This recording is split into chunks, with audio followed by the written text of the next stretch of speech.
الله وحده لا شريك له وأشهد أن محمدا عبده ورسوله أما بعد.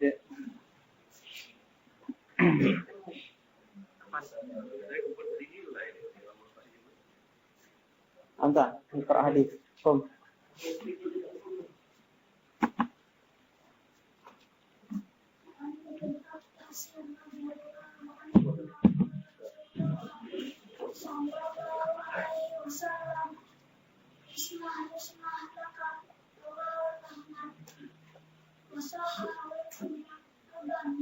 Ahsan, ijlis.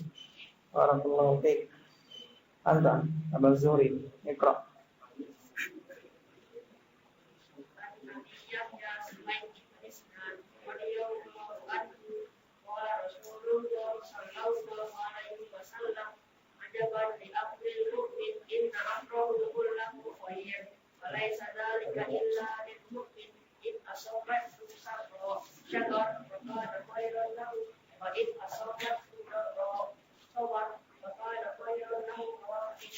Ahsan, ijlis. عن أبي يحيى سهيل بن سنان رضي الله عنه قال رسول الله صلى الله عليه وسلم عجبا لأمر المؤمن إن أمره كله خير وليس ذلك إلا للمؤمن إن أصابته ضراء شكر فكان خيرا له وإن أصابته ضراء صبر فكان خيرا له. Rawahu Muslim. Nah, apa artinya? Apa artinya? Panjang artinya. Hadisnya panjang apa artinya? Ajaban li amril mukmin. Sungguh menakjubkan urusan seorang mukmin. Semua urusannya itu kebaikan. Kalau dia mendapatkan kesenangan, dia bersyukur. Kalau dia mendapat musibah, dia bersabar. Yang demikian itu tidaklah ada melainkan pada seorang mukmin. Ya, subhanallah. Hadis yang agung dihafalkan, diamalkan. Anta, ya, Iqra, Zaki. Abu Man anta? Abu Musa, Iqra. عن جابر رضي الله عنهما قال رسول الله صلى الله عليه وسلم كل معروف صدقة رواه البخاري. Hasan, Idris, anta. Hadis kam? Hadis mana? Hadis Malik.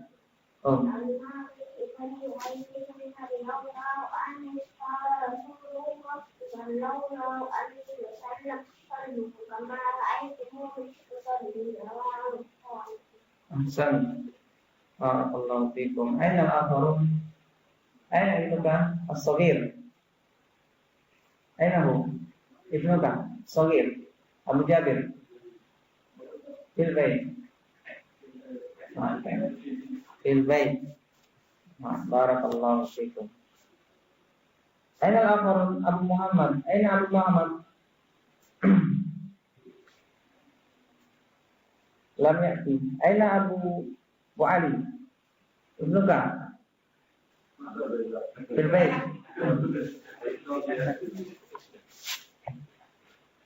Barakallahu fikum jami'an. Ikhwani fillah, a'azzakumullah. Kita lanjut pelajaran kita dari kitab Al-Usul Ats-Tsalatsah. Al-Usul Ats-Tsalatsah, landasan yang ketiga. Landasan yang tiga. Landasan yang tiga, bukan landasan yang ketiga. Landasan yang tiga. Tiga landasan. Bisa dia dalam bentuk na'at man'ut, bisa al-usul ats-tsalatsatu, pakai al-usul al-usulu ats-tsalatsatu, na'at man'ut ya. Jadi semuanya usulnya pakai tsalatsahnya pakai al-usulu ats-tsalatsatu, landasan yang tiga. Bisa juga mau dibentuk mudhaf ilaih, tsalatsatul usuli. Tsalatsatul usuli. Tsalatsatul usul artinya tiga landasan. Tiga landasan, boleh dua-duanya. Qala al-muallif alaihi rahmatullah, berkata muallif Muhammad bin Abdul Wahhab, i'lam rahimakallah, ketahuilah, ilmuilah, semoga Allah merahmatimu, annahu yajibu alaika ta'allumu arba'i masail, sesungguhnya wajib atas kita semua untuk mempelajari 4 perkara. Wajib atas kita semua untuk mempelajari 4 perkara. Setelah beliau rahimahullah ta'ala menyebutkan dengan kalimat i'lam, kalimat i'lam telah kita ketahui kalimatun yu'tabiha li amrin muhim, suatu kata yang digunakan untuk perkara yang penting. Berarti setelahnya ada perkara yang penting yang harus diketahui oleh orang yang diajak bicara atau oleh orang yang membaca tulisan. Setelah beliau menyebutkan dengan lafaz i'lam, beliau tambahkan dengan doa rahimakallah, semoga Allah merahmati. Telah kita sampaikan pada pertemuan yang lalu bahwasanya ini min lutfi al-muallifi rahimahullah ta'ala, termasuk dari kelembutan muallif rahimahullah ta'ala. Beliau menyampaikan doa dalam ucapannya. Yang demikian ini perkara yang bagus bagi kita kalau berbicara, kita sisipi kalimat doa. Wahai saudaraku, semoga Allah menjagamu. Ini saya ada yang ingin saya tanyakan kepada antum. Demikian. Bagus yang seperti itu. Kemudian barulah beliau masuk pada permasalahan inti. Apa sih perkara yang penting yang akan disampaikan oleh beliau itu? Sampai-sampai beliau menyampaikannya dengan kalimat i'lam, kemudian doa setelah itu. Apa saja perkara itu? Disebutkan oleh beliau rahimahullah, annahu yajibu alaina ta'allumu arba'i masail. Sesungguhnya wajib atas kita untuk mempelajari 4 perkara. Ini yang wajib bagi kita semua. Ini perkara penting yang dikatakan oleh beliau alaihi rahmatullah. Al-ula, yang pertama adalah yang wajib bagi kita semua untuk mempelajarinya al-ilmi. Ilmu. Yang pertama adalah ilmu. Apa itu ilmu? Ilmu wa huwa ma'rifatullah. Ilmu itu adalah mengenal Allah. Wa ma'rifatu nabiyhi, mengenal nabinya. Wa ma'rifatu dinil islami bil adillati, dan mengenal agama Islam beserta dalil-dalilnya. Ini ilmu. Ilmu di sini yang dimaksud adalah al-ilmu syar'i. Bukan ilmu dunia, bukan ilmu tata cara pembuatan bahan ini, alat inilah, bukan ilmu. Akan tetapi yang dimaksud dengan ilmu di sini adalah ilmu syar'i. Apa pengertian ilmu syar'i? Wa huwa ma'rifatullah. Yang pertama kata beliau rahimahullah adalah mengenal Allah Subhanahu wa ta'ala. Mengenal Allah Subhanahu wa ta'ala dijelaskan oleh para ulama, di antara mereka adalah syarihul hadzal kitab. Yang mensyarah kitab ini, yang menjelaskan kitab ini yaitu Syekh Muhammad bin Shalih Al-Utsaimin alaihi rahmatullah. Mengenal Allah Subhanahu wa ta'ala itu dengan 2 cara, yakni bil ayatil qauliyah wa bil ayatil syar'iyyah. Dengan ayat-ayat yang qauliyah. Apa yang dimaksud dengan ayat-ayat yang qauliyah? Beliau rahimahullah mengatakan hiyal makhluqat, yakni makhluk-makhluk Allah Subhanahu wa ta'ala. Langit, bumi, bahkan diri kita sendiri. Allah Subhanahu wa ta'ala berfirman dalam surat Az-Zariyat ayat yang ke-20-21, wa bil ardi ayatul lil muqinin. Di muka bumi ini terdapat tanda-tanda kebesaran Allah Subhanahu wa ta'ala.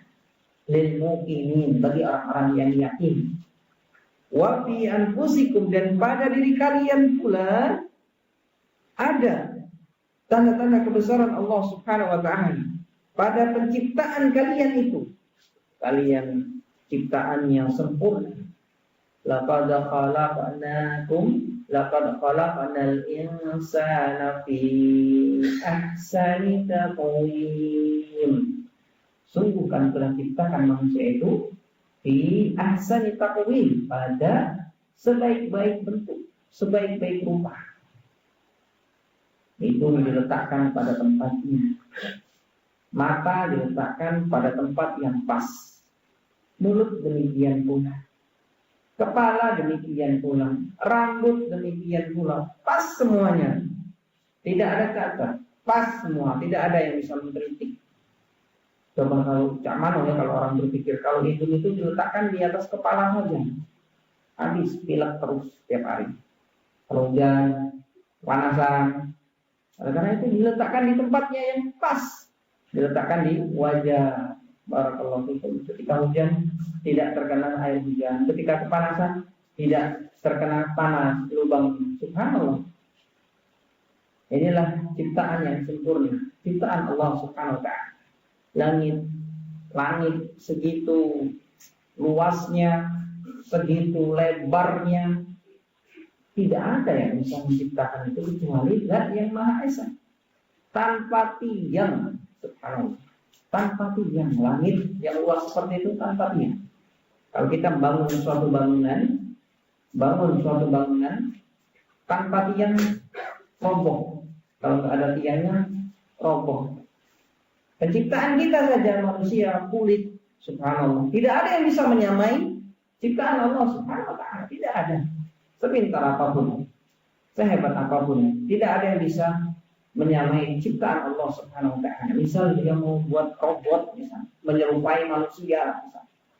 Ini tetap saja di dalamnya terdapat nafs, kekurangan. Tidak ada yang bisa menyamai ciptaan Allah Subhanahu wa ta'ala. Rusak sudah kalau sudah rusak. Kalau ciptaan Allah Subhanahu wa ta'ala sempurna bi ghayatil husn, pada sesempurna-sempurna penciptaan. Tentunya semua ini tidak mungkin ada begitu saja. Langit tanpa tiang, lautan yang luas, kita tidak tahu ujungnya di mana. Bumi ini juga ujungnya, pangkalnya tidak tahu kita di mana, saking luasnya. Tidak mungkin ini semua ada tiba-tiba, atau tidak mungkin mereka menciptakan diri mereka sendiri langsung ada. Saya menciptakan diri saya sendiri. Mustahil, tidak akan mungkin. Tidak mungkin pula yang menciptakannya tim-tim, berkelompok tim-tim. Kalau menciptakannya tim-tim atau tidak usah banyak-banyak, dua saja. Berselisih, hancur langit bumi. Kalau yang satu pengen kendaknya seperti ini, yang satu pengennya kendaknya seperti ini, hancur. Nggak akan mungkin bagus. Tentu yang menciptakannya adalah Zat yang Maha Esa. Qul huwallahu ahad. Katakanlah, dia Allah, Zat yang Maha Esa. Yang Maha Esa, dia Zat yang Maha Tunggal, satu. Allahu Samad, tempat bergantung segala sesuatu. Lam yalid wa lam yulad, tidak beranak dan tidak beranak. Demikian pula mengenal Allah Subhanahu wa ta'ala bil ayati syar'iyyah, dengan ayat-ayatnya yang syar'iyyah, yakni yang terdapat dalam kitabullah dan sunnah Rasulullah SAW. Antum buka Al-Quran, di situ antum mengenal Allah Subhanahu wa ta'ala. Allah menyebutkan tentang dirinya. Allah Subhanahu wa ta'ala menyebutkan bahwasanya sifatnya Ar-Rahman, Ar-Rahim, dan yang lainnya, sifatnya yang maha indah. Demikian pula dalam sunnah Rasulullah SAW. Di sinilah kita bisa mengenal Allah Tabaraka wa ta'ala dengan ayat-ayat syar'iyyah dan ayat-ayat yang kauniyah. Barakallahu fikum. Ini ma'rifatullah. Wa ma'rifatu nabiyhi, dan mengenal Nabi Muhammad salawatullahi wa salamuhu alaihi, bukan hanya mengenal saja.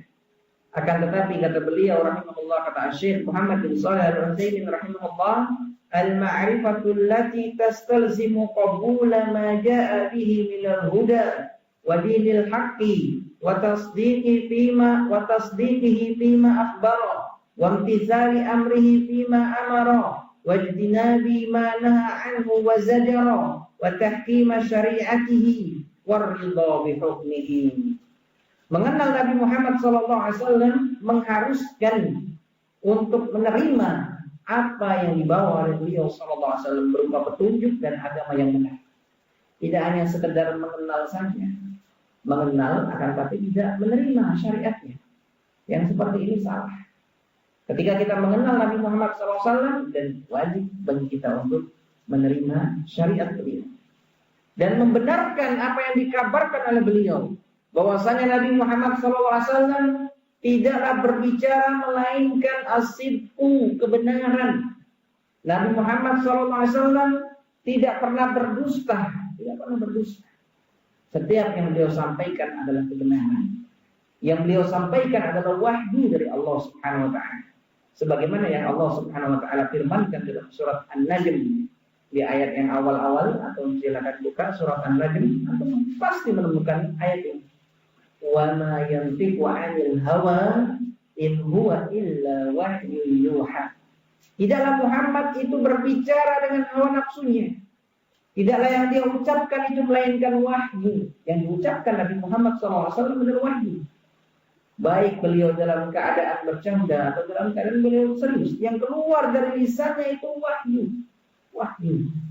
Jadi wahyu itu Al-Quran. Kemudian hadis Nabi SAW. Wa imtithali amri bima amara, dan membenarkan apa yang diperintahkan oleh beliau SAW. Dari hadis-hadis yang sahih tentunya, bukan hadis yang dhaif. Kalau yang dhaif atau maudhu' palsu tidak kita anggap. Yang di sini dimaksud adalah hadis-hadis yang sahih dari Nabi SAW. Demikian pula menjauhi apa yang beliau larang dan beliau peringatkan, dan berhukum dengan syariat Nabi Muhammad sallallahu alaihi wasallam. Kalau masing-masing kita berhukum dengan syariat Nabi Muhammad sallallahu alaihi wasallam, kita terapkan pada diri kita terapkan pada keluarga kita, biiznillah masyarakat kita pun bisa terwujud masyarakat yang Islam. Masyarakat yang Islam. Barakallahu fikum. Syariat Muhammad sallallahu alaihi wasallam fi anfusikum takum fi daulatikum. Tegakkan syariat Nabi Muhammad SAW, syariat Nabi Muhammad SAW pada diri-diri kalian. Ini saya akan tegak di negara-negara kalian. Kalau masing-masing kita mengamalkan syariat Nabi Muhammad SAW, biiznillah ta'ala, negara kita negara yang Islam. Barakallahu fikum. Maka tetapi banyak dari kalangan kaum muslimin yang jauh dari syariat Nabi Muhammad SAW. Yang mereka berfoya-foya dengan kehidupan dunia yang jauh, bahkan lebih memilih kehidupan dunia dari kehidupan akhirat. Nasallallahu salamata wal afiyah. Yang menyedihkan pula dalam hal ini, kebanyakan dari orang-orang yang menyerukan syariat Islam, tegakkan daulah Islam, mereka sendiri menyelisihi syariat Islam. Bagaimana Anda ingin menegakkan daulah Islam sementara Anda sendiri menyelisihi syariat Islam? Tegakkan daulah Islam sampai demo, macam-macam yang dia lakukan, memprovokasi masyarakat untuk benci kepada pemerintahnya di mimbar-mimbar, di podium-podium. Kita tegakkan syariat Islam. Tegakkan syariat Islam, tapi kamu sendiri masih pakaiannya seperti itu. Pakaian ketat, bahkan masih ada yang merokok, bahkan ada yang isbal, bahkan ada yang pelontos, ya, mulus ini. Gimana mau menegakkan syariat Islam? Kamu sendiri tidak menegakkan syariat Islam. Bahkan ada yang na'udzubillah sampai masih pergi ke dukun. Lah gimana mau menegakkan syariat Islam? Kamu sendiri menyelisih syariat Islam. Kamu sendiri masih pergi ke dukun. Nabi Muhammad SAW mengatakan, "Man ata 'arrafan aw kahinan fasa'aluhu bima yaqulu faqad kafara bima unzila 'ala Muhammadin sallallahu alaihi wasallam." Barang siapa yang mendatangi dukun atau tukang ramal, kemudian dia membenarkannya, bertanya, membenarkan, maka sungguh dia telah kufur kepada syariat Nabi Muhammad SAW. Bertanya saja tidak membenarkan, dan tuqbal alaihi arba'ina salatan, tidak diterima salatnya selama 40 hari 40 malam.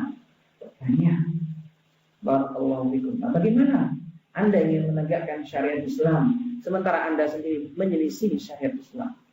Maka barakallahu fikum, ketika kita menegakkan syariat Muhammad SAW, syariat Nabi Muhammad SAW pada diri-diri kita, pada keluarga kita, pada istri kita, biidznillah ta'ala, kalau kita semua mengamalkan ini, negara kita akan menjadi negara yang Islami biidznillah ta'ala. Tegakkan dulu pada diri kita, kita amalkan dulu syariat Islam pada diri kita, niscaya kita akan menuai hasilnya. Barakallahu fikum. Berhukum dengan syariat Nabi Muhammad SAW, waridho bihukmihi, dan ridho terhadap apa yang dihukumi oleh Nabi Muhammad SAW. Maka dari itu Allah Subhanahu wa taala berfirman dalam surat An-Nisa ayat yang ke-65, "Fala wa rabbika la yu'minuna hatta yuhaqqimuka fima shajara bainahum." Maka demi Rabbmu, la yu'minun, mereka tidak akan beriman, hatta yuhaqqimuka, sampai mereka berhukum kepadamu wahai Muhammad, fima shajara bainahum, pada apa yang terjadi perselisihan di antara mereka. Tsumma la yajidu fi anfusihim, kemudian mereka tidak mendapati pada diri-diri mereka rasa berat dari apa yang telah engkau putuskan. Wa yusallimu taslima, dan mereka menerima dengan sebenar-benarnya. Barakallahu fikum. Ini mengenal Nabi Muhammad SAW. Demikian juga semangat dalam mempelajari sirah beliau, mempelajari sejarah kehidupan beliau, bagaimana Rasulullah SAW itu dalam kehidupannya sehari-hari, bagaimana Rasulullah SAW itu dalam bermuamalah dengan para sahabatnya, bagaimana sejarah Nabi Muhammad SAW dari lahir beliau hingga wafat beliau. Karena demikian ini perlu kita pelajari, kita gali, kita kenal bagaimana Nabi Muhammad sallallahu alaihi, agar semakin cinta hati ini kepada beliau sallallahu alaihi wasallam. Wa ma'rifatu dinil Islam bil adillah, dan mengenal agama Islam dengan dalil-dalil. Ini diantara pengertian ilmu. Apa tadi pengertian ilmu? Yang pertama, mengenal Allah. Kemudian yang kedua, mengenal nabinya, mengenal agama Islam dengan dalil-dalilnya. Barakallahu fikum. Wajib bagi kita untuk mengikuti dalil Al-Quran dan Sunnah. Ini yang dimaksud dengan dalil-dalilnya. Apa yang dibimbingkan oleh Allah dan apa yang dibimbingkan oleh Rasulullah SAW, sesuai dengan pemahaman generasi salaful ummah, salafus saleh. Mengenal agama Islam sesuai dengan dalil-dalilnya. Barakallahu fikum. Karena Islam yang benar itu Islam yang sesuai dengan dalil, sesuai dengan bimbingan Allah dan sesuai dengan bimbingan Nabi Muhammad sallallahu alaihi. Barakallahu fikum.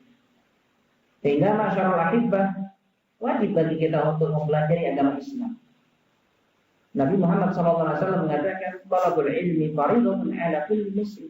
Menuntut ilmu itu wajib bagi setiap muslim. Kita belajar, kita duduk di sini menjalankan kewajiban. Menjalankan kewajiban, yakni menuntut ilmu agama. Bukan untuk menghilangkan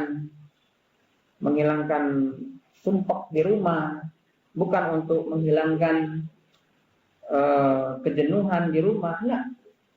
Untuk menjalankan kewajiban dari Allah Subhanahu wa taala. Ini tujuan kita belajar. Oleh karena itu, masyarul ahibbah, barakallahu fikum, misal antum belajar, antum payah sekali paham, enggak paham, datang saja terus. Yang penting antum menjalankan kewajiban. Antum belajar itu dapat pahala. Antum tidak paham tapi dapat pahala. Pilih mana? Tidak paham datang terus dapat pahala, atau tidak datang lagi. Pilih mana? Yang pertama, yang kedua? Yang pertama. Datang terus tidak paham tetap datang. Ini apa? kewajiban, menjalankan kewajiban. Rasulullah SAW mengatakan menuntut ilmu itu wajib bagi setiap muslim. Kita datang terus, belum paham tetap datang mencari pahala Allah Subhanahu wa taala. Barakallahu fikum. Inilah indahnya Islam, ya. Indahnya apa yang dibimbingkan di dalam Islam. Ma'rifatu dinil Islam bil adillah.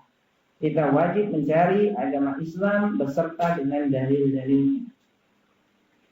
Ini hukumnya, apa dalilnya? Ini dalilnya. Ini permasalahan ini dalilnya ini. Permasalahan ini dalilnya.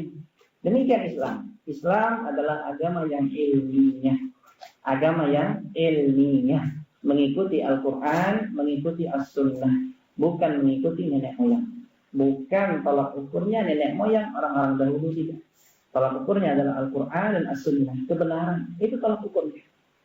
Barakallahu fikum. Oleh karena itu kalau antum menetapkan suatu amalan, mengamalkan suatu amalan, antum mesti apa? Ada landasan. Dalilnya ini. Demikian. Demikian Masya Allah syariat Islam. Tidak katanya. Kata nenek moyang demikian. Nah, tidak demikian. Syariat Islam mengajarkan kita untuk mengikuti dalil. Mengikuti apa yang Allah Subhanahu wa taala turunkan dan apa yang disampaikan oleh Nabi Muhammad sallallahu alaihi wasallam. Ma'rifatu dinil Islam bil adillah. Sehingga semangat bagi kita untuk belajar Islam. Semangat bagi kita untuk mempelajari Islam. Karena Islam ini semakin digali, semakin diketahui keindahannya, semakin diketahui kebaikannya. Subhanallah. Inilah Islam yang benar, yang dituntunkan oleh Nabi Muhammad sallallahu alaihi wasallam. Dan perlu kita yakini, orang yang belajar agama Islam semakin tinggi pemahamannya terhadap agama Islam, demikian pula dengan dia mengamalkannya, maka ketahuilah semakin baik kehidupannya.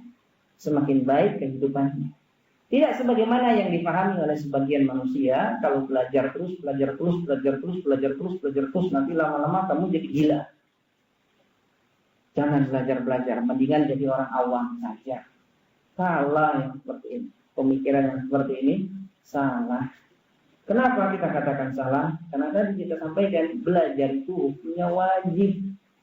Kita menjalankan perintah Allah Subhanahu wa taala. Kok bisa gila? Ya, kita sholat 5 waktu, itu gila atau tidak? Enggak gila. Engkau enggak mengatakan orang yang sholat 5 waktu terus itu gila. Dia menjalankan kewajiban. Nah, demikian pula kita belajar agama Allah Subhanahu wa taala. Bagaimana mungkin seorang yang menjalankan syariat Allah Subhanahu wa taala bisa dikatakan gila? Tidak mungkin, perkara yang mustahil. Kecuali kalau yang dipelajarinya adalah ilmu-ilmu sesat, maka wajar kalau gila. Kalau yang dipelajari seperti filsafat, wajar.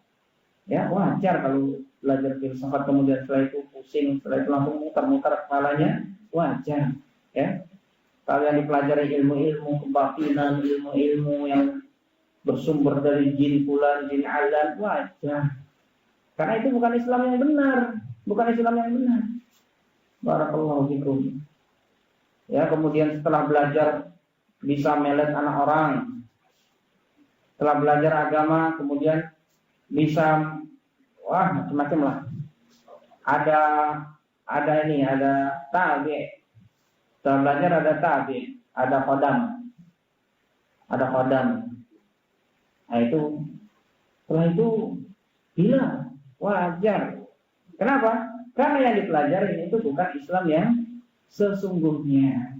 Kalau Islam yang sesungguhnya yang dibimbingkan oleh Nabi Muhammad SAW semakin dipelajari, semakin diamalkan, semakin tenang kehidupan, semakin tentram kehidupan. Percayalah, yakinilah. Semakin dipelajari, semakin diamalkan, semakin tenang, semakin tentram kehidupan. Sebagaimana yang Allah Subhanahu wa taala firmankan di dalam surat An-Nur ayat yang ke-51. Allah Subhanahu wa taala berfirman, "Innama kana qaulal mu'minin idza du'u ila Allahi wa rasulihi liyahkuma bainahum ay yaqulu sami'na wa ata'na wa ulaika humul muflihun." Innama kana, innama. Di sini Allah Subhanahu wa taala dengan lafaz innama.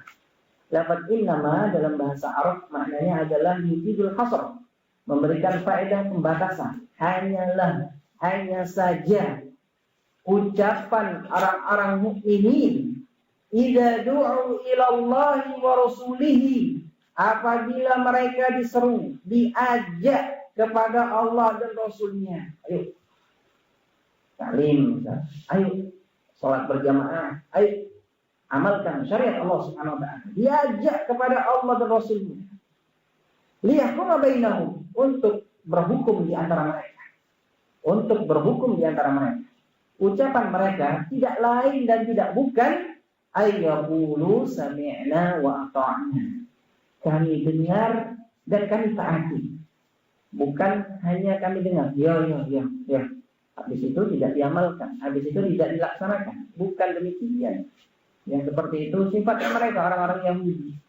Mereka mempunyai ilmu, akan tetapi tidak mengamalkannya. Ucapan mereka orang-orang mukminin ketika diajak kepada Allah dan Rasulnya untuk berhukum di antara mereka, sami'na wa ata'na. Kami dengar dan kami taati. Kami dengar, kami dengarkan dan kami amalkan. Kami pelajari dan kami amalkan. Ini sifat mereka orang-orang mukmin. Mempelajari agama Allah Subhanahu wa taala, kemudian mengamalkannya. Ini sifat mereka. Apa janji yang Allah Subhanahu wa taala berikan kepada mereka? Allah Subhanahu wa taala mengatakan wa ulaika humul muflihun, dan merekalah orang-orang bahagia. Merekalah yang dikatakan orang-orang bahagia. Mereka itulah orang-orang yang bahagia. Mereka itulah orang-orang yang sukses. Al-muflihun. Al-muflihun di sini dengan lafaz jamak, kemudian alif lam. Ada alif lamnya. Di sini dia sebagai khabar. Khabar dengan dimakrifahkan. Di antara ulama ada yang mengatakan ta'riful isnad yufidul hasr. Dengan dimakrifahkannya khabar ini memberikan faedah pembatasan. Maknanya adalah yang bahagia itu mereka lah, nggak ada yang lain. Cuma mereka orang-orang yang bahagia. Siapa? Orang yang mengamalkan, mendengarkan syariat Allah, mempelajari syariat Allah dan mengamalkannya. Cuma mereka yang bahagia. Cuma mereka yang tentram kehidupannya. Cuma mereka orang-orang yang kehidupannya itu tentram lahir dan batin. Lahir dan batin. Kita katakan lahir dan batin. Karena ada orang yang lahirnya kelihatannya bahagia, akan tetapi hatinya sengsara. Banyak yang seperti itu. Secara lahiriah, subhanallah, bahagia kelihatannya. Mau apa saja ada. Akan tetapi hatinya sengsara. Kenapa sengsara? Karena sebagaimana yang Allah Subhanahu wa taala katakan dalam surat Thaha, "Wa man a'rada 'an dzikri fa inna lahu ma'isyatan dhanka." Barang siapa yang berpaling dari peringatanku, kata Allah, maka baginya kehidupan yang sempit. Sempit kehidupannya. Zahirnya, lahiriahnya bahagia, tapi batinnya sempit. Kenapa? Karena dia berpaling dari syariat Allah Subhanahu wa taala. Di antara mereka adalah orang-orang kafir, orang-orang kufar. Kita lihat lahiriahnya sepertinya bahagia, tapi yakinilah hatinya sempit. Hatinya sempit karena mereka berpaling dari syariat Allah Subhanahu wa taala. Nah, orang-orang yang mengamalkan, orang-orang yang mempelajari, yang mendengarkan, mengamalkan syariat Allah Subhanahu wa taala, Allah Subhanahu wa taala katakan di dalam ayat ini, wa ulaika humul muflihun. Mereka lah orang-orang yang pasti bahagia. Hanya mereka lah orang-orang yang bahagia. Walaupun hidupnya pas-pasan misalnya, dia mengamalkan syariat Allah, dia mengamalkan agama Allah Subhanahu wa taala bersama keluarganya, sama anak istrinya. Dia mengamalkan apa yang disampaikan oleh Nabi sallallahu alaihi wasallam, hidupnya bahagia. Ini Allah Subhanahu wa taala yang menyatakan di dalam Al-Qur'an. Ucapan mereka orang-orang mukminin ketika diajak kepada Allah dan Rasulnya untuk berhukum di antara mereka, sami'na wa ata'na. Kami dengar dan kami taat. Tidak sebagaimana waktu ucapan orang-orang Yahudi, sami'na, kami dengar. Sami'na wa asayna. Ini ucapan mereka. Kami dengar saja, akan tapi kami maksiati. kami langgar. Ini mereka orang-orang Yahudi. Tidak pada orang-orang yang beriman. Orang yang beriman adalah mengatakan sami'na wa ata'na. Kami dengar dan kami taat. Ini yang wajib bagi kita untuk mempelajari yang pertama. Al-ilmu. Yang pertama ilmu, berilmu dulu. Berilmu, kita kenali Allah Subhanahu wa taala. Kita kenali Nabi Muhammad SAW. Kita kenali agama Islam beserta dalil-dalilnya. Kita pelajari semua. Kita pelajari semua. Wajib bagi kita untuk mempelajari semuanya. Barakallahu fikum. Sudah masuk waktu? Tengah makan?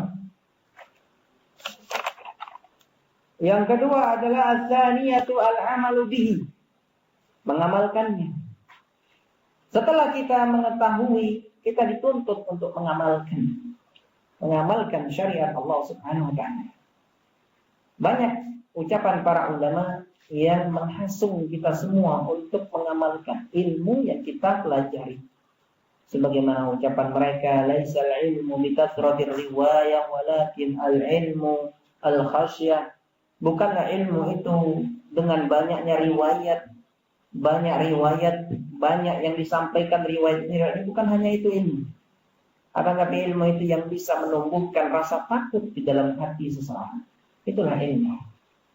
Seorang walaupun ilmunya banyak, tapi maksiat terus, dia belum dikatakan berilmu.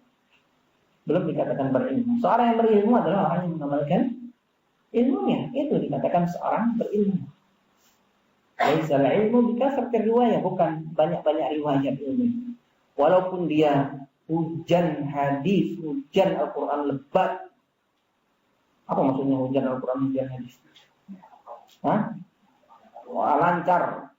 Wah, terus sampaikan hadis, lancar terus. Akan tetapi pengamalannya berbeda dengan yang dia sampaikan. Maka katakan, jahil orang ini bukan dikatakan orang yang berilmu. Kenapa? Dia tidak mengamalkan ilmunya. Barakallahu fikum. La yazalul alimu jahilan hatta ya'mala bi'ilmihi.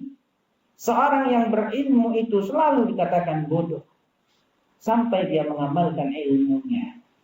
Kalau dia sudah mengamalkan ilmunya, baru dia dikatakan seorang yang ahli. Mengamalkan komitmen dengan ilmunya. Tidak main-main. Tidak main-main dengan ilmunya. Disampaikan apa yang dia dapatkan, diamalkan dengan sesuai tuntunannya. Demikian pula di antara mereka para ulama ada yang mengatakan al-ilmu syajarah, ilmu itu pohon. Wal amalu samaratuha, amalan itu adalah buahnya, buah dari pohon. Jadi ketika seorang mengamalkan ilmu, sungguh telah berbuah ilmunya. Artinya telah menghasilkan, ada hasilnya dari ilmunya. Nah, antum juga kalau belajar bahasa Arab, teori terus tanpa praktek, kira-kira mudah atau tidak itu? Yang seperti itu akan bisa untuk dipraktekkan di kemudian hari, misal ketemu orang Arab atau ada praktek nulis, kemudian ada masyayikh yang ngomong dengan bahasa Arab, kira-kira yang seperti itu akan bisa atau sulit ya. Dari awal belajar sampai akhir teori terus sampaikan, nggak ada praktek, sulit. Yang seperti itu akan berbuah. Beda hanya dengan latihan, ada latihan, kemudian ada prakteknya, kemudian ada contohnya. Jadi kan berkembang seperti itu, berkembang sehingga membuahkan hasil. Beda halnya dengan teori terus. Nah, demikian pula ilmu agama. Kalau terus dipelajari, tapi tidak diamalkan, tidak membuahkan, maka diamalkan. Ilmu yang telah kita ketahui, ilmu yang telah kita pelajari, diamalkan. Berupayalah untuk mengamalkan ilmu. Walaupun godaan syaitan itu selalu menggoda, terus kita lawan berupaya. Saya ingin mengamalkan ilmu. Gagal lagi, terus. Misal hari ini gagal, hari berikutnya amalkan lagi. Terus ada perjuangan dan mohon kepada Allah Subhanahu wa taala agar diberikan kemudahan dalam mengamalkan ilmu. Allahumma inni as'aluka dalam doa-doa itu, ya, dengan doa-doa yang diajarkan oleh Nabi SAW dan yang semisalnya. Allahumma kama hasanta khalqi fahassin khuluqi. Ya Allah, sebagaimana Engkau telah membaguskan rupaku, baikkan akhlakku, dan yang lainnya. Barakallahu fikum. Allahumma a'inni ala dzikrika wa syukrika wa husni ibadatik. Ya Allah, tolonglah aku untuk mengingatmu dan bersyukur kepadamu serta membaguskan ibadah kepadamu. Doa-doa yang diajarkan oleh Nabi SAW diamalkan, disampaikan dalam doa kita, dipanjatkan. Semoga Allah Subhanahu wa taala memberikan kita kemudahan untuk mengamalkan ilmu yang telah kita pelajari. Sudah sampai kita pada as-saniyah yang kedua. Insyaallah as-salisah war-rabi'ah yang ketiga dan yang keempat. Insyaallah kita lanjutkan pada waktu mendatang. Wa akhiru da'wana alhamdulillahi rabbil alamin. Tafadhalu barakallahu fikum.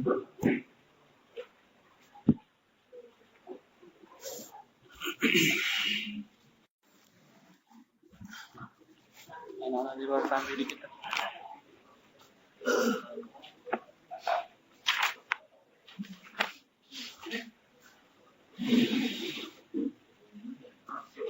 Bismillahirrahmanirrahim. Alhamdulillah. Wassalatu wassalamu ala Rasulillah wa ala alihi wa sahbihi wa man ittaba'a al-huda. Asyhadu an la ilaha illallah wahdahu la syarika lah.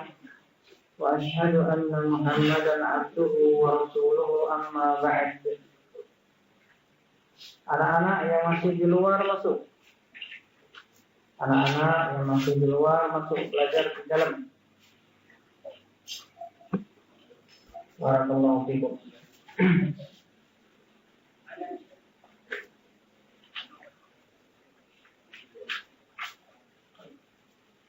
Ini enggak ada lagi anak-anak gitu. Maghrib tadi wangi. Ya habis isya udah kosong. Pada kemana?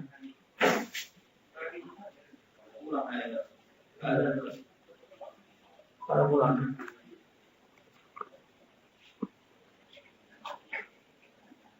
Contohnya tidak kelihatan.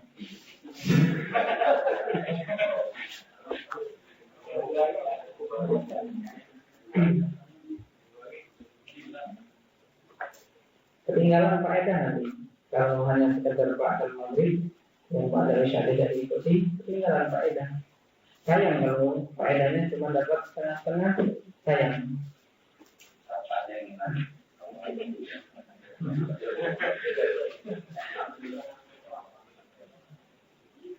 Sebagaimana tadi telah kita sampaikan, kewajiban belajar itu adalah kewajiban bagi kita semua.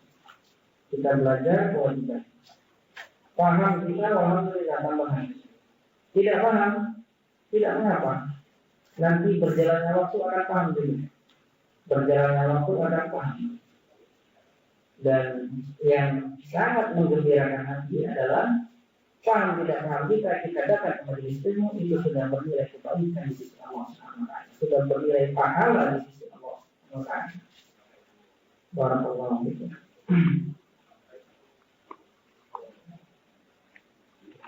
Kita lanjutkan apa yang kita ambil dari kitab Al-Usul As-Salasah As-Salisa. Yang ketiga adalah ad-da'watu ilaihi, mendakwahkan ilmu. Setelah kita mengilmui, setelah kita mengamalkan, kita juga dituntut untuk mendakwahkan ilmu yang kita ketahui. Tidak cukup ilmu itu hanya dipelajari. Tidak cukup ilmu itu hanya diamalkan. Belum cukup. Dipelajari, diamalkan masih belum cukup. Masih ada satu lagi, yaitu ad-da'watu ilaihi, didakwahkan. Ilmu itu didakwahkan. Mendakwahkan ilmu itu penting. Itu adalah termasuk dari kewajiban bagi kita semua. Semua kita memiliki kewajiban mendakwahkan ilmu yang telah kita pelajari. Semua kita, masing-masing individu kita. tidak terkhusus pada ustadz saja. Nah, masing-masing kita semua tidak terkhusus pada ulama saja. Nah, bahkan kita semua dituntut untuk mendakwahkan ilmu yang telah kita pelajari. Tentunya berdakwah ini ala hasabi istita'ati, sesuai dengan kemampuan masing-masing. Yang belum mumpuni, yang belum mampu untuk berbicara di depan, menyampaikan dalil-dalil, kemudian memaparkan kalam ulama, membaca kitab-kitab ulama, yang belum mampu seperti ini, masih ada cara lain. Yaitu dengan menyebarkannya melalui tulisan yang telah ditulis oleh ulama kita, diterjemahkan oleh ustaz-ustaz kita sebarkan. Kita sampaikan, Pak, ini ada majalah, dibaca oleh orang itu, kemudian diamalkan. Kita memiliki bagian dari itu, memiliki pahalanya, kita mendapatkan pahalanya. Rasulullah SAW bersabda dalam hadis yang diriwayatkan oleh Imam Muslim dalam sahihnya, "Man dalla ala khairin falahu mithlu ajri fa'ilhi." Barang siapa yang menunjuki pada kebaikan, maka dia mendapatkan pahala semisal orang yang mengamalkannya. Menunjuki kebaikan. Ada si fulan tidak mendapatkan majelis ilmu di tempat ini, dia ingin belajar. Ayo saya ajakkan ke majelis ini. Duduk di sini, memahami dia, mengamalkan dia. Ini adalah kebaikan yang sangat besar. Bahkan Nabi kita Muhammad sallallahu alaihi wasallam mengatakan di dalam hadis yang sahih diriwayatkan oleh Imam Al-Bukhari dan Muslim, beliau sallallahu alaihi wasallam mengatakan kepada sahabat yang mulia Ali bin Abi Thalib, "Unfud ala rislika."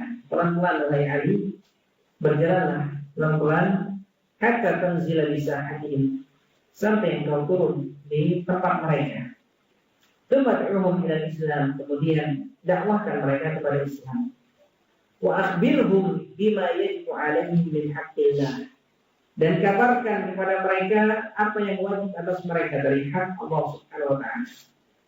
Wallahi, maka demi Allah, kata Rasulullah SAW, la an yahdiyallahu bika rajulan wahidan khairun laka min humrin na'am. Sungguh Allah Subhanahu wa taala memberi hidayah melalui engkau seorang laki-laki lebih baik bagimu daripada unta merah. Unta merah itu unta yang paling terbaik waktu itu. Unta yang paling terbaik. Maknanya adalah Allah memberi petunjuk melalui engkau satu orang saja, itu lebih baik bagimu daripada perbendaharaan dunia yang paling bagus. Unta itu yang tidak merah aja lah mahal. Kita tahu sapi saja, satu ekor berapa juta? 15 juta, 20 juta. Apalagi unta. Unta lebih besar daripada sapi. Lebih banyak dagingnya daripada sapi. Lebih kuat, lebih banyak manfaat. Unta lebih baik dan lebih baik dari unta merah. Dan di antara unta-unta itu ada yang terbaik. Yang terbaiknya adalah unta merah. Unta merah ini unta yang paling baik. Unta yang paling baik. Tidak tahu harganya berapa tuh di Indonesia. Lebih baik daripada yang demikian itu. Ketika kita mengajak seorang ke jalan Allah Subhanahu wa taala, tidak mesti menyampaikan di podium seperti ini. Tidak mesti. Barakallahu fikum. Dengan akhlak berdakwah dan akhlak lahu ta'thirun fihi, memiliki pengaruh yang sangat besar. Seorang kalau akhlaknya di luar sana baik, tata keramanya sopan, santun, murah senyum, murah salam, ringan tangan, mudah menolong, kakinya ringan untuk melangkahkan kebaikan, orang lain akan meneladani yang seperti ini. Melihat subhanallah, si fulan ramah, si fulan baik, si fulan masya Allah akhlak. Itu sudah berdakwah, sudah berdakwah dengan akhlak. menampakkan akhlakul karimah di hadapan masyarakat. Itu sudah berdakwah. Perlu lagi antum sisipkan Al-Quran, Sunnah, faedah kepada mereka ketika berbicara, mereka memahami. Perlu lagi antum ajak ke majelis ilmu, subhanallah. Ini termasuk dakwah, mendakwahkan agama Allah Subhanahu wa taala. Sehingga dakwah itu cakupannya luas. Jangan disempitkan pemahaman dakwah itu seperti ini. Dakwah itu harus di podium, dakwah itu harus innal hamdalillah sampai selesai. Tidak mesti seperti itu. Ya. Tidak mesti seperti itu. Dakwah itu luas. Bisa antum sampaikan dengan majalah atau antum sebarkan taklim, undangan taklim, antum sebarkan faedah-faedah melalui Telegram Sunnah wal Jamaah, WhatsApp, yang demikian ini termasuk berdakwah di jalan Allah Subhanahu wa taala. Mengajarkan orang lain sholat, atau sudah paham sholat yang benar untuk majelis, ini termasuk dakwah, ad-da'wah ilallah. Dan orang tua kita sekalipun mereka melihat aneh mungkin, kok pakaian seperti ini, kok sekarang sudah berubah, sudah tidak seperti dulu lagi. Akan tetapi kalau kita berpegang teguh dengan akhlakul karimah, pasti yakinilah sebenarnya di dalam hati mereka itu ada kesenangan, Masya Allah. Anakku berubah. Yang dulunya sebelum taklim itu malas sekali kalau disuruh. Sekarang Masya Allah, semua dicuci, piring dicuci, baju dicuci. Masya Allah, luar biasa rajinnya. Bantu orang tua. Barakallahu fikum. Dalam hatinya ada kesenangan, Masya Allah. Perubahannya luar biasa. Semenjak taklim, sebenarnya demikian. Tidak bisa dipungkiri yang demikian. Akhlak itu memiliki pengaruh yang sangat besar untuk kebaikan dakwah, seseorang. Maka dari itu, ayuhal ahibah barakallahu fikum, setiap kita, semua kita, masing-masing kita, individu semuanya, mewakili dalam dakwah. Jadi, hendaklah kita perbaiki benar-benar akhlak kita. Perbaiki benar-benar akhlak kita. Akhlak kepada keluarga, akhlak kepada anak-anak, akhlak kepada masyarakat, akhlak kepada bangsa. Perbaiki benar-benar. Jangan sampai kita merusak akhlak kita. Kalau kita merusak akhlak kita menjadi rusak, akhlak kita menjadi jelek. Yang dilihat oleh manusia kemana? Ke dakwah. Yang dilihatnya ke dakwah. Oh, yang sering ngaji di sana. Padahal itu hanya oknum-oknum. Hanya individu-individu. Jadi ayuhal ahibah barakallahu fikum, hendaklah perbaiki akhlak kita. Jangan sampai kita membuat orang lain berprasangka jelek terhadap dakwah ahli sunnah wal jamaah. Dengan akhlak seseorang bisa menyebabkan manusia mendapatkan hidayah. Dengan akhlak juga seseorang bisa menyebabkan orang lain lari dari agama Allah Subhanahu wa taala. Kalau akhlaknya baik, seorang bisa mengikuti dia. Kalau akhlaknya jelek, seorang bisa lari dari dia. Sehingga lari dari apa yang dia mau. Barakallahu fikum. Pentingnya al-akhlaq ad-da'watu ilaih, berdakwah, mendakwahkan ini. Sehingga luas tadi cakupannya, luas ya, sebagaimana yang kita sampaikan. Kalau sudah belajar, sudah banyak mengetahui dasar-dasar, sudah dipelajari, kemudian pula bahasa Arab dan yang semisalnya, sudah pantas untuk menyampaikan, sampaikan di podium, khutbah, di mimbar. Ini bagi yang sudah pantas. Bagi yang belum, maka sesuai dengan kemampuan masing-masing. Sekalipun ini antum menyiapkan ini mikrofon, antum bersih-bersih untuk taklim, itu sudah memiliki andil dalam ad-da'watu ilallah, berdakwah di jalan Allah Subhanahu wa taala. Barakallahu fikum. Jadi jangan sampai kita tidak punya andil sedikit pun dalam dakwah ilallah, dalam berdakwah. Jangan sampai tidak punya andil. Hendaklah masing-masing kita memiliki andil dalam ad-da'watu ilallah. Sekalipun dalam permasalahan yang dilihat oleh manusia itu remeh. Misal seperti nyapu-nyapu, semua orang bisa nyapu. Semua orang bisa nyapu. Tapi kalau istimrar, istiqomah di atas perbuatan ini terus-menerus, tidak semua orang bisa melakukannya. Istiqomahnya ini subhanallah seperti ini terus dipersiapkan seperti ini. Tidak semua bisa seperti itu. Sehingga masing-masing kita adalah memiliki andil walaupun dalam permasalahan yang ringan. Karena patokannya adalah al-ikhlas, bukan banyaknya amalan, bukan berapa besar amalan, bukan, tapi al-ikhlas patokannya. Semakin ikhlas, semakin besar pahalanya. Besar amalannya disertai dengan ikhlas, pahalanya pun besar di sisi Allah. Kecil amalannya namun disertai ikhlas, pahalanya pun besar di sisi Allah Subhanahu wa taala. Barakallahu fikum. Yang bagus yang mana? Yang banyak tapi ikhlas. Banyak disertai dengan ikhlas. Ini yang bagus, yang paling afdal. Ini yang ketiga. Ar-rabi'atu, yang keempat adalah as-sabru 'alal adabi. Bersabar atas gangguan di dalamnya. Bersabar atas gangguan di dalamnya. Syekh Muhammad bin Abdul Wahhab rahimahullah ta'ala menyebutkan di sini bersabar atas gangguan di dalamnya. Kenapa? Karena yang namanya dakwah itu pasti ada gangguan. Yang namanya belajar juga ada gangguannya belajar. Ada godaan, ada rintangan yang namanya belajar agama Allah Subhanahu wa taala, ada rintangannya. Demikian pula mengamalkan syariat Allah Subhanahu wa taala juga ada rintangannya. Tiga perkara ini, berilmu, beramal, berdakwah, semuanya ada rintangannya.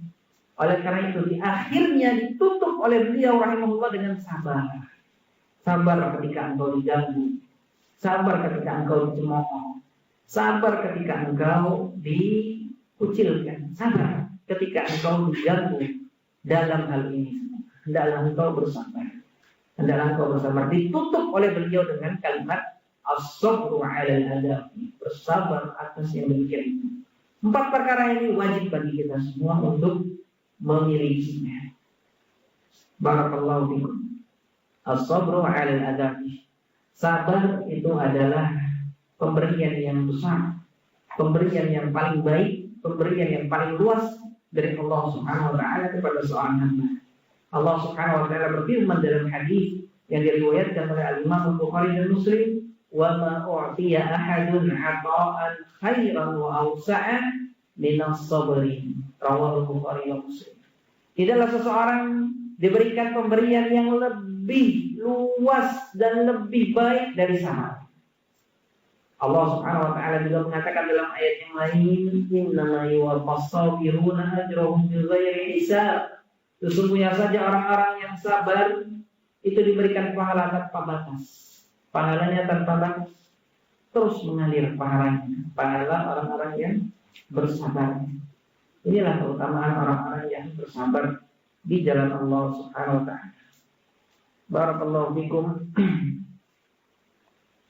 Kita baca apa yang disebutkan oleh Syekh Muhammad bin Shalih Al-Utsaimin rahimahullah, sebagian dari dalam hal ini tentang bab as-sabr. As-sabru habsun nafsi ala ta'atillah. Sabar itu adalah menahan diri dari melakukan menahan diri untuk senantiasa melakukan ketaatan kepada Allah.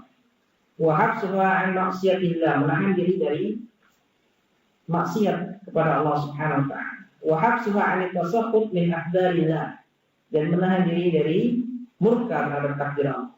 Ini 3 macam jenis sabar. Sabar itu ada 3 macam. Sabar dalam melakukan ketaatan kepada Allah, sabar dari menjauhi kemaksiatan kepada Allah, sabar dari murka terhadap takdir Allah Subhanahu wa taala. Ini 3 macam jenis sabar. Sabar dalam melakukan ketaatan kepada Allah, sabar dari meninggalkan maksiat kepada Allah, sabar dari murka terhadap takdir Allah Subhanahu wa taala. Wa yakunu da'iman nashitan fi da'wati ila dinillahi wa in udhiya. Hendaklah seseorang senantiasa bersemangat dalam mendakwahkan agama Allah Subhanahu wa taala, wa in udhiya, sekalipun dia disakiti, sekalipun dia diganggu. Li'anna adiyaka da'in ila al-khair min tabi'atil bashar. Karena seorang yang mengajak pada kebaikan itu disakiti, Hal ini adalah termasuk dari tabiat manusia. Illa man hadallah, kecuali yang diberikan petunjuk oleh Allah Subhanahu wa taala.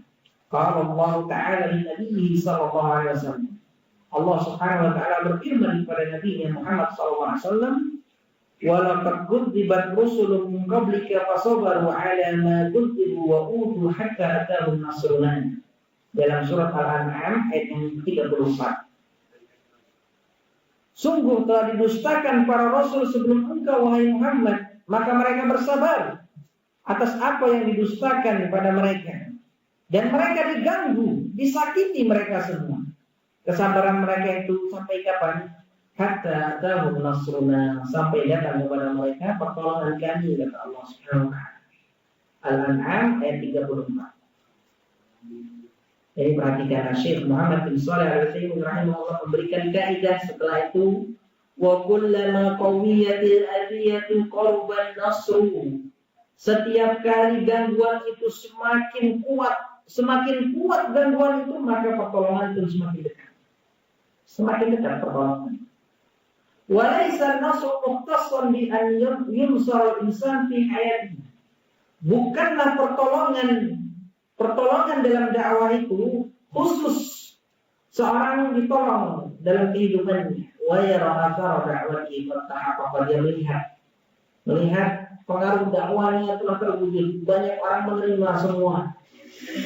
Bukan terkhusus pada yang demikian ini juga termasuk, akan tapi tidak terkhusus pada hal ini. Ada pertolongan dalam bentuk lain dalam dakwah itu. Bagaimana bentuknya? Balin nasru yakunu walau ba'da mauti.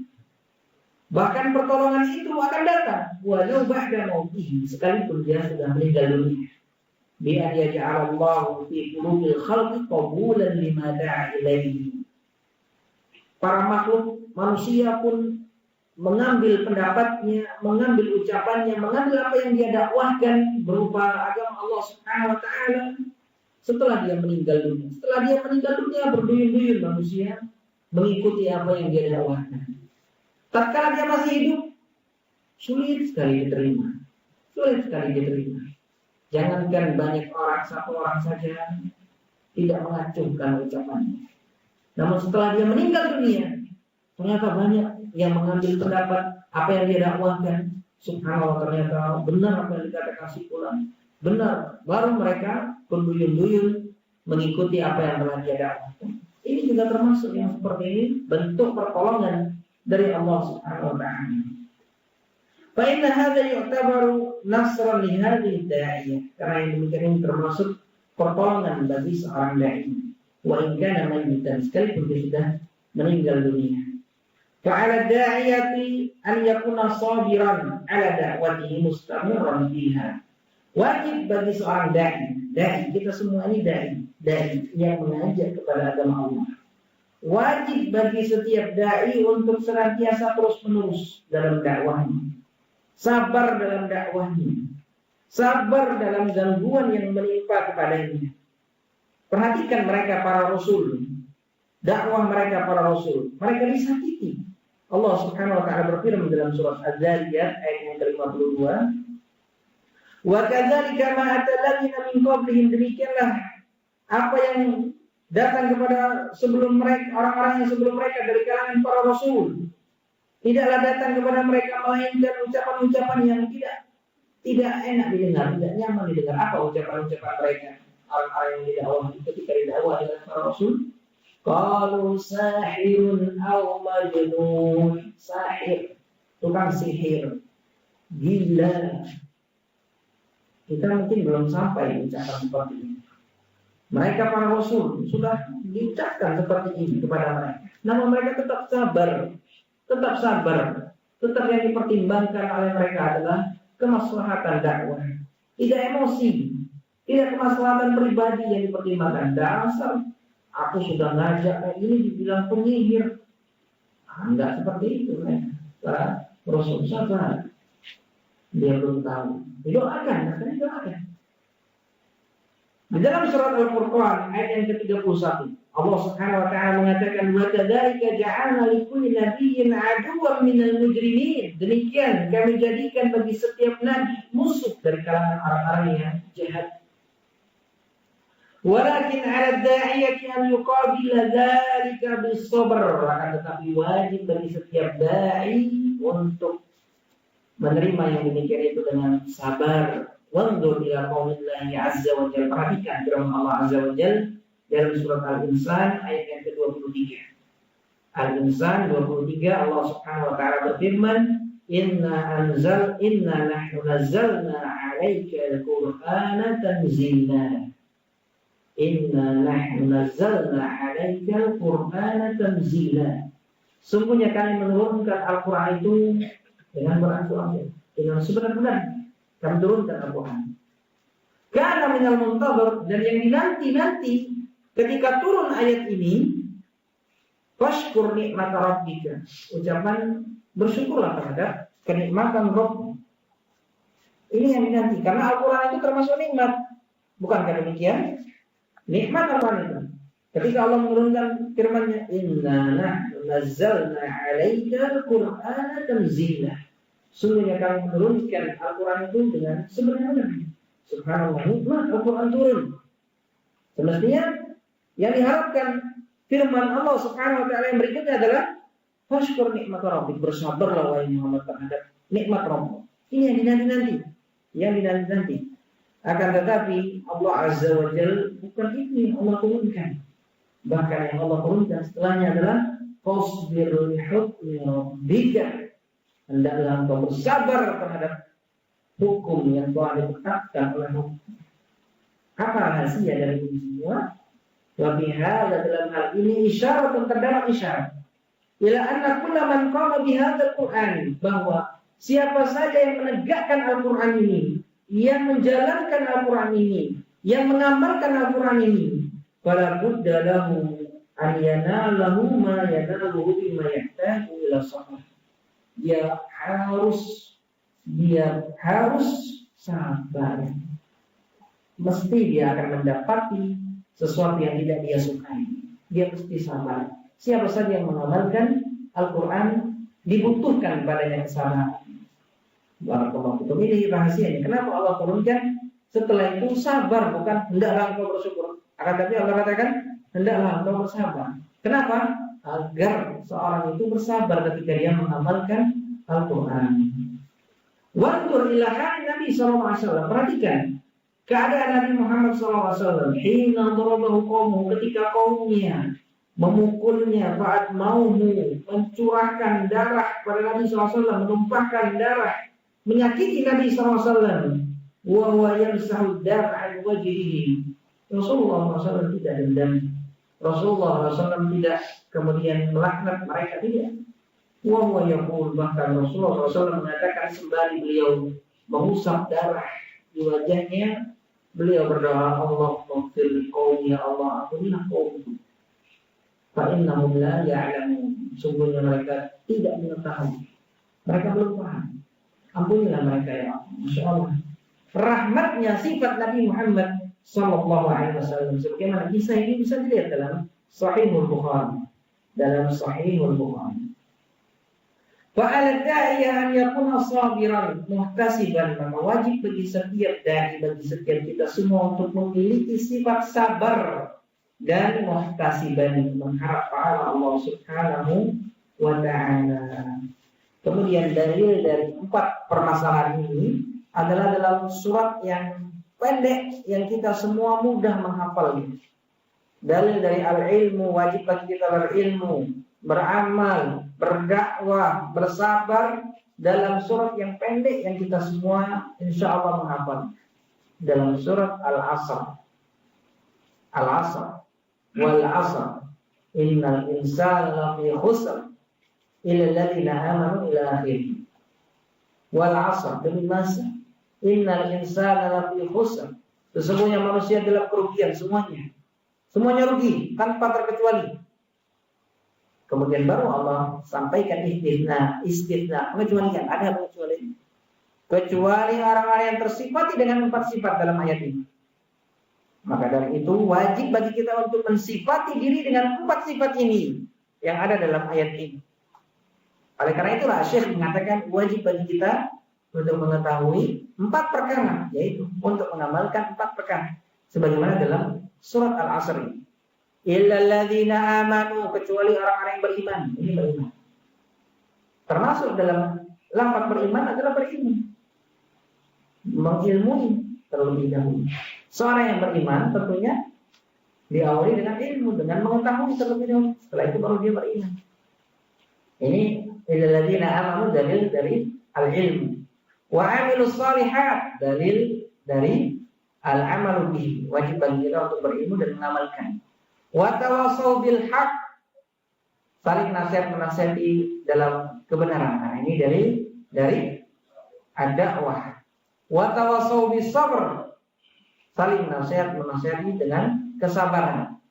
Ini dari as-sabru 'alal adab, bersabar atas gangguan di dalamnya.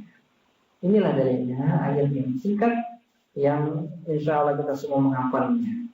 Ini termasuk fikih dari Syekh Muhammad bin Abdul Wahhab rahimahullah ta'ala. Fikihnya beliau dalam memahami firman Allah Subhanahu wa ta'ala. Kita cukupkan kajian kita malam hari ini sampai ini, ingat sampai mana pembahasan kita. Sebelum kita akhiri, ada beberapa faedah yang akan kami sampaikan yang mungkin sebagian kita masih bingung tentang sholatnya anak-anak. Nabi kita Muhammad SAW mengatakan dalam hadis yang sahih, muru abnaakum bis sholat wa hum abna'u sab'in. Perintahkan anak-anak kalian sholat dalam keadaan usia mereka sudah 7 tahun. Wadribuhum 'alaiha wa hum abna'u 10. Dan pukullah kalau mereka tidak mau sholat, kalau mereka sudah usia 10 tahun. Pukul dengan pukulan yang tidak menyakiti, yang tidak membahayakan. Kemudian yang berkaitan tentang anak-anak sholat di shaf. Anak-anak yang sholat di shaf. Anak-anak yang sholat di shaf yang mereka masih dalam kategori tamyiz, masih mumayyizin, masih orang-orang yang mumayyiz, yakni dalam usia 7 tahun, belum balik, tamyiz misalnya. Atau yang di bawah tamyiz lah ya. Tamyiz kalau di tempat kita tamyiz 7 tahun atau lebih. Nah, ini mereka terbagi menjadi 2.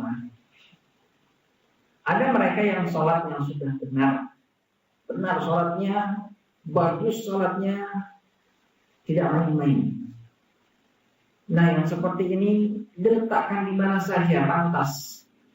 Mau di belakang imam sekalipun boleh. Mau di samping, mau di shaf depan, shaf kedua.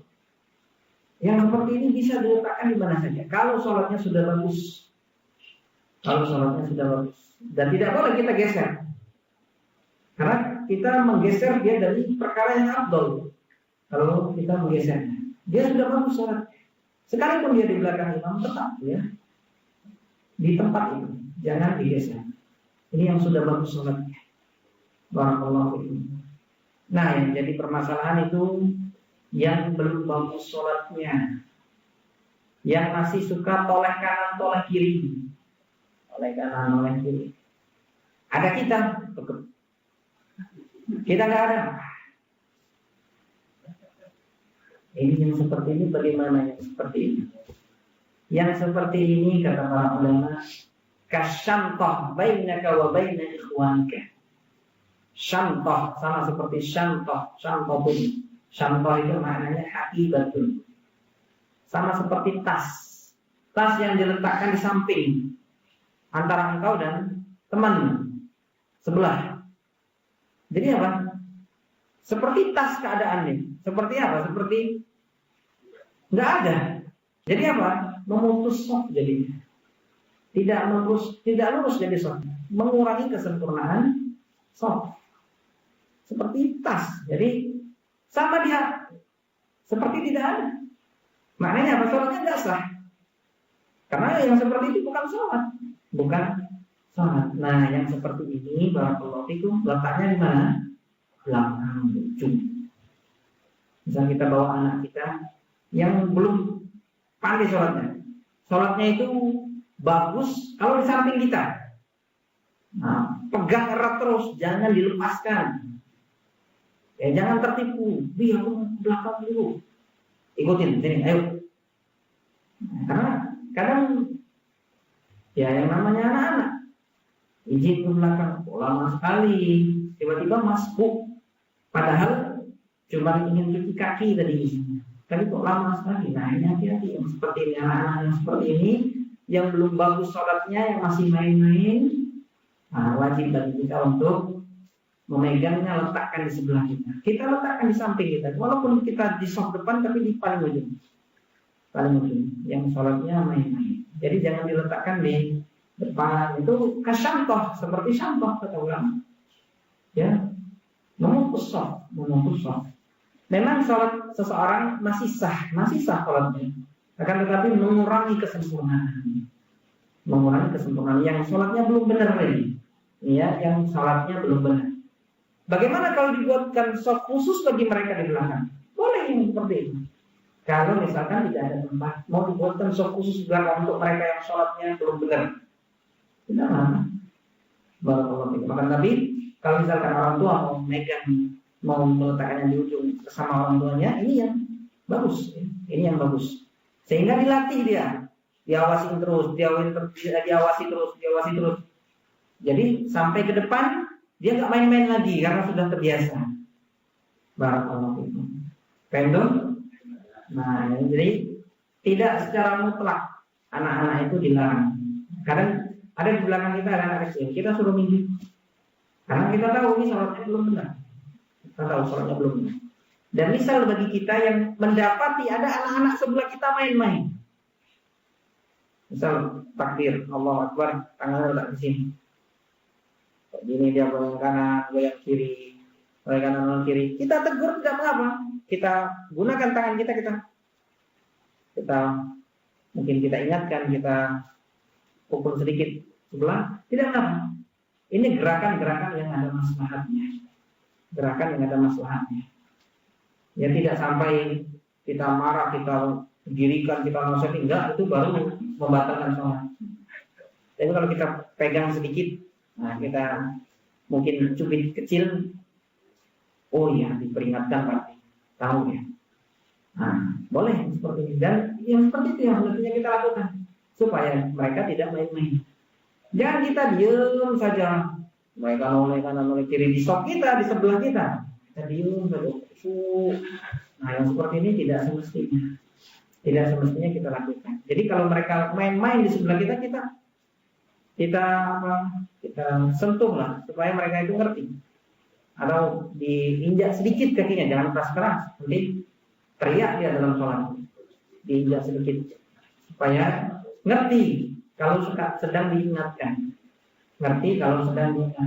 Barakallahu fiikum. Jadi tidak mengapa kita senggol sedikit bagi mereka yang main-main di sebelah kita. Barakallahu fiikum. Karena gerakan-gerakan dalam sholat itu ada yang membatalkan, ada yang tidak membatalkan. Yang gerakan-gerakan ringan itu tidak membatalkan. Pendek. Nah, ada pertanyaan sebelum kita akhiri? Tidak ada? Kalau tidak ada, kita akhiri sampai di sini. Wassallallahu ala nabiyyina Muhammad wa ala alihi wa sahbihi wasallam. Subhanallahumma wa bihamdihi, asyhadu an la ilaha illa anta, astaghfiruka wa atubu ilaik. Walhamdulillahi rabbil alamin. Wassalamualaikum warahmatullahi wabarakatuh.